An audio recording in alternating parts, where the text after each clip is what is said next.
Our next file is People of the State of Michigan versus Richard Franklin. This is going to be case number 25-14089-FH. Please. Manager. Robert Hertzell and Mr. Franklin, who joins me to my left, Your Honor. Thank you. You may be seated. Also here this morning is Mr. Kevin Steffel, CH, Michigan Department of Corrections. Appearing today on behalf of Mr. Potter. Potter is the officer who prepared the CFJ, the PSI, for the file. See if I had any corrections. All right, I don't see you know, Ms. Carey. All right, and Mr. Hartzell.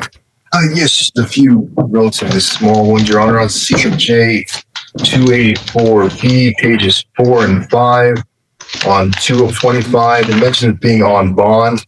I talked to my client. I believe that was occurring at the same time as 1 of 25. The dates are very similar. He advised me he does not recall being on bond when that occurred. So the court is that makes sense. We'll go ahead and change that on bond status there, Mr. Thank you. Your next one, sir.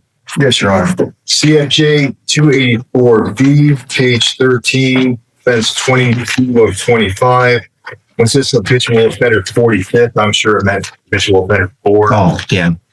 Just so we got that accurate. Yeah, I don't think there's that. All right. Got that, Mr. Stapleton? CFJ, yes. 284B, page 13, under entry 22 to 25. The fifth line down. Thank you. Anything else, Mr. Hartzell, regarding corrections? No, Your Honor. Elocution. Yes, Your Honor. I have reviewed the PSI and the recommendations with my client.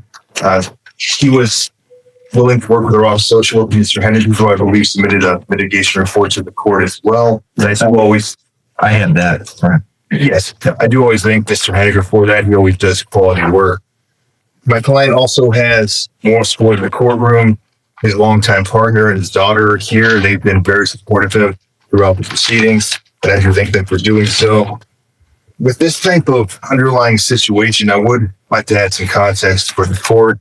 I'm not trying to make any excuses, just some explanations. My client was heading to work. He misunderstood some of the laws. I'll put it that way. My client has clarified with me that he definitely did not consider himself a sovereign citizen or maybe the extremes that the court sometimes sees. But there's so much information out there, misinformation, just on the street, stuff that quote unquote everybody knows. You have the right to get someone's supervisor, that you can travel certain ways that you can't, things of that nature. And unfortunately, that pollution, I'll call it, a bit of a brain rot society, it's kind of hard to weed out. And sometimes, unfortunately, we end up in situations like this. But my client has advised me that he definitely understands the rules now. It was a harsh lesson, but it was one that he definitely will not forget. He's cognizant of the fact that he has had issues on supervision.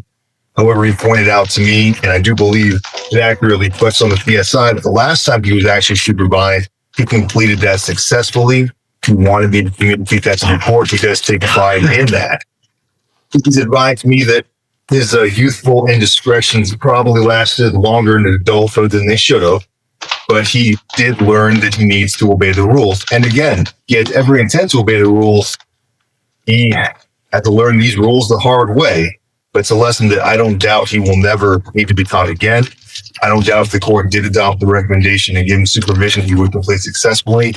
He did have a relatively minor issue on bond in district, but that was resolved. He hasn't had any issues while up in circuit. I really believe he's highly motivated to do well. And just for some compare and contrast, I know this isn't as extreme as some of the other ones the court has recently seen. I'll phrase it that way. Yeah. And I asked the court to factor that in. Thank you. Thank you. Please, Carrie.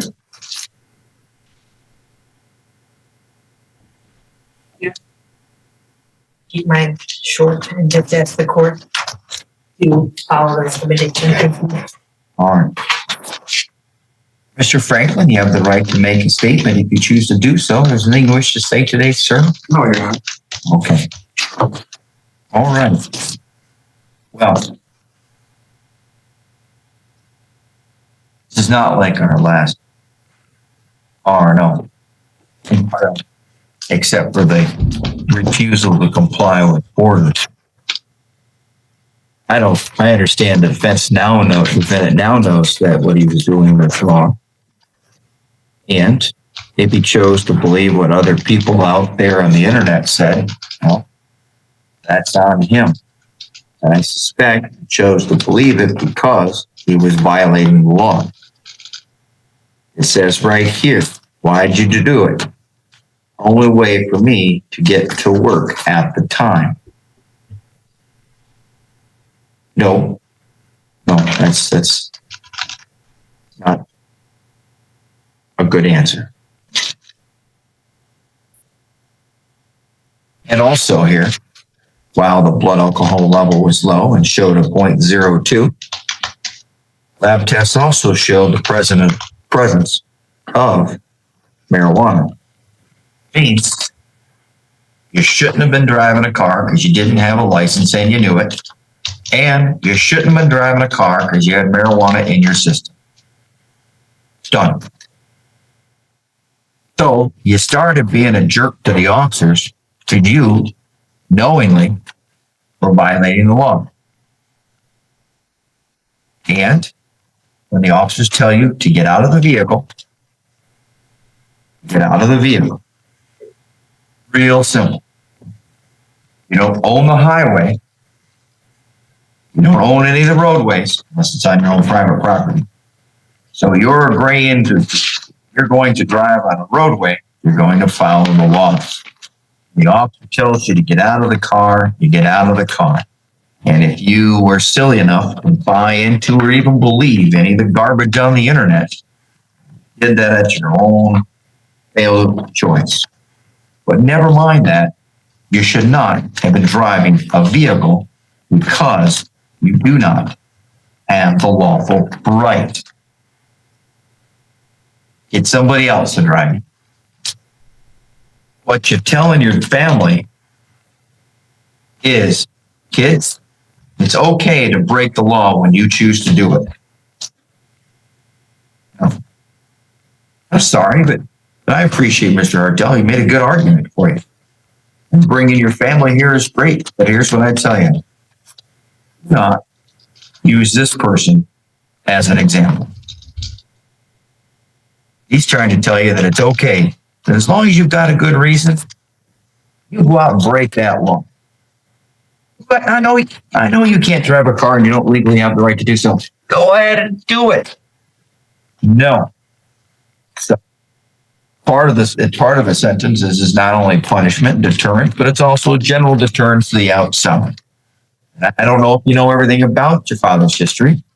It began 30 years ago with lots of crimes as a juvenile, with lots of violations of probation in juvenile. Multiple cases all going on at the same time back in 1994, 93, 95, 97. And this still smoking marijuana, that hasn't helped you. Alcohol hasn't helped you. You were going to work with marijuana and alcohol in your system. You know, marijuana's been getting you in trouble for a long time. Driving license suspended. Heck, you got your first one back in 2000, 25 years ago. Probation was revoked in that file. You had multiple cases on bond, multiple cases where you've had probation violations, multiple cases where you've been convicted while they're picked up while on probation. In fact, most of your criminal offenses have occurred while on probation, while on parole, or while on bond, at least up until 2017. By the way, Mr. Stepleton, I think I'm entry 22 of 25, that one occurred to be on bond. Anyways, you've got short gaps in time, even back in 2024. It was just some kind of impeding traffic, but you made it a month. They're just a couple months before you got this case here. Well, I don't know what it takes. And I appreciate what the social worker does for the public defender's office here. And then it says here that he has turned his life around. Well, there seems to be a time when you did it, when you stopped violating probation parole, but you still have a longer criminal history than most people. And even most of the defendants who come into court. So, stop breaking the law, maybe stop drinking, maybe stop using marijuana, because so far it hasn't helped you out. And when the law tells you to do something, it is clear to me. You may have misunderstood what somebody on the internet spoke about. Maybe it was somebody who believed in the sovereign citizen stuff, which is just not true. But you have violated the law, you don't care. At least that's what I see. I don't know what to do other than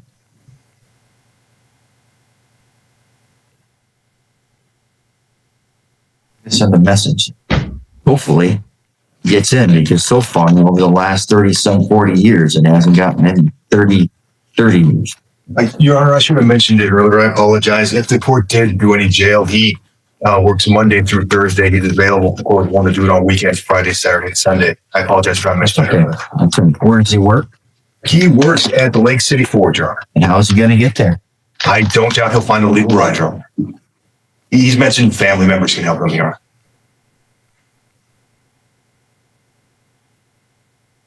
What days does he work? Monday through Thursdays is days of the week he works, Your Honor.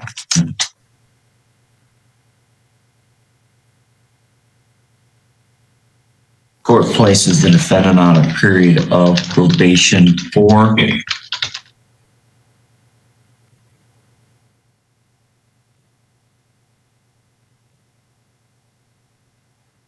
in 18 months. The court adopts terms and conditions that are listed in CFJ 145, pages 2 and 3.